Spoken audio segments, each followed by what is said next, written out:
this is Lindy Kaiser, Senior Editor of ClearanceJobs.com. On this week's Security Clearance News Update, we're giving you a checklist on how to fill out your SF-86. This one goes out to all my friends at the NCMS, Society for Security Professionals. I did a webinar this week on how to lose your security clearance. And one of the questions that came out of that was that several people asked about a checklist for completing the SF-86.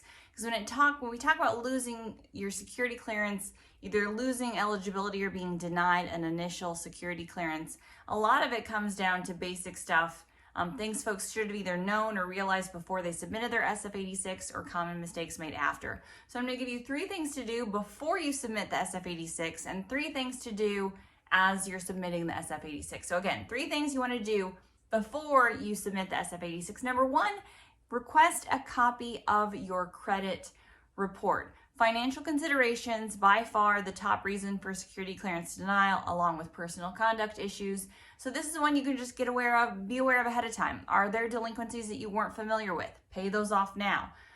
Do you need to do some things to organize your finances? Do you need to contact a credit company to try to get some of your finances on track? Pay off things, fix those things before you submit the SF-86. If you submit them and they're on there, your clearance is going to be denied. Number 2, get a copy of the SF-86 before you submit it. So read through it before you start the e-app online SF-86 process. Read through. The whole thing is posted online. Just Google SF-86 and research and find out what's on there.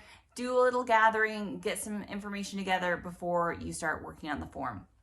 Number 3, contact some of your critical references. That way you can make sure that you have the proper addresses, that you're not putting incorrect information on your SF-86. You know you have people for the things that you need. So people who know you well, people to verify where you've lived, people to verify employment. You don't need to contact every single one of those people. And depending on the nature, if you're applying for an intel position, you probably shouldn't be contacting a whole bunch of people and saying, hey, I'm getting an intelligence job. Let me tell you all about it.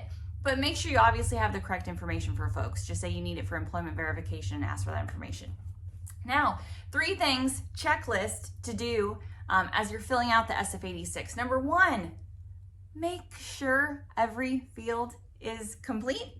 Sounds like a no-brainer, but having incorrect information is really an issue. Or having inaccurate information. Don't just phone this one in, people. This is your job. This is your career. Make sure the information is complete and accurate. The new, more modern systems won't actually let you submit unless you have things filled out. So that's why I'm saying make sure what you have is correct.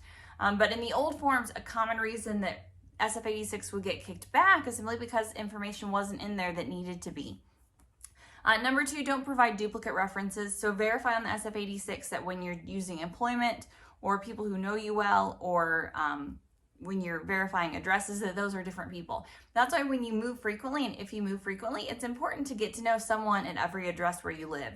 And in this day and age, that can be a little bit tough. Hang out by the mailbox for a few days. Make sure you get to know somebody and find some contact. Make some connection at every location that you live. Very important, and make sure you list that person on your SF-86. Number 3, use the additional comments section.